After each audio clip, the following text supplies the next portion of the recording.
Mymensingh medical college হাসপাতালের হাম isolation ওয়ার্ডে গত ২৪ ঘন্টায় নতুন করে ২৬ শিশু ভর্তি হয়েছে। একই সময় সুস্থ হয়ে বাড়ি ফিরেছে ১৯ শিশু। বর্তমানে হাসপাতালে চিকিৎসাধীন রয়েছে ১০০ শিশু। আর এ পর্যন্ত হামের উপসর্গ নিয়ে মারা গেছে ৬০ শিশু। অন্যদিকে গাজীপুরের শহীদ তাজউদ্দিন আহমেদ মেডিকেল কলেজ হাসপাতালে গত ২৪ ঘন্টায় হামের উপসর্গ নিয়ে ভর্তি হয়েছে আরও ১৫ শিশু। বর্তমানে হাসপাতাল ও উপজেলা স্বাস্থ্য কেন্দ্রগুলোতে চিকিৎসা নিচ্ছে ৫৬ শিশু। একই সময় সুস্থ হওয়া ১৮ শিশুকে হাসপাতাল থেকে ছাড়পত্র দেওয়া হয়েছে।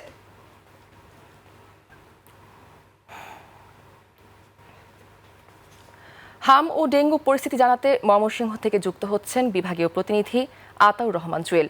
জুয়েল, হাম ও ডেঙ্গুর সর্বশেষ কি তথ্য আছে আমাদের জানান। ধন্যবাদ প্রেয়সী। গেল ২৪ ঘন্টায় আপনি জানেন ময়মনসিংহ মেডিকেল কলেজ হাসপাতালে হাম আইসোলেশন ওয়ার্ডে কোনো শিশুর মৃত্যু হয়নি।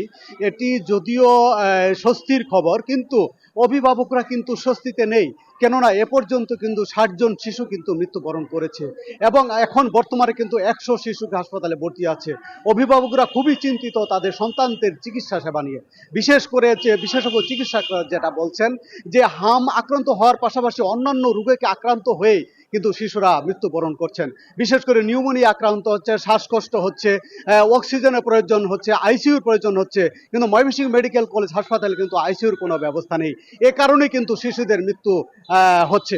আরেকটি বিষয় আপনি আমার কাছে জানতে চেয়েছেন ডেঙ্গু পরিস্থিতি নিয়ে। হামের পাশাপাশি কিন্তু ডেঙ্গু পরিস্থিতিও আস্তে আস্তে বাড়তে শুরু করেছে। ময়মনসিংহ মেডিকেল কলেজ হাসপাতালে বর্তমানে ৮ জন রোগী হাসপাতালে চিকিৎসা সেবা নিচ্ছেন। এর মধ্যে ৭ জন পুরুষ এবং একজন শিশু চিকিৎসা সেবা নিচ্ছেন। আরেকটি বিষয় আপনাকে জানাতে চাই, চলতি বছর ১২৬ জন রোগী কিন্তু ডেঙ্গু আক্রান্ত হয়ে হাসপাতালে ভর্তি হয়েছিলেন। এর মধ্যে কিন্তু ৪ জন রোগী কিন্তু মারা গেছেন। যা ফেব্রুয়ারি মাসে একজন রোগী মারা গেছেন ডেঙ্গু আক্রান্ত হয়ে, কিন্তু জুন মাসে কিন্তু ৩ জন রোগী ডেঙ্গু আক্রান্ত হয়ে মারা গেছেন। এতে করে দেখা যাচ্ছে হামের পাশাপাশি কিন্তু ডেঙ্গু কিন্তু ছড়িয়ে পড়ছে এবং মৃত্যু সংখ্যাও কিন্তু বাড়ছে। এ নিয়ে কিন্তু ময়মনসিংহবাসী খুবই চিন্তিত আছেন। এই ছিল আমার কাছে ময়মনসিংহে হাম ও ডেঙ্গুর সর্বশেষ। জুয়েল, আপনাকে ধন্যবাদ।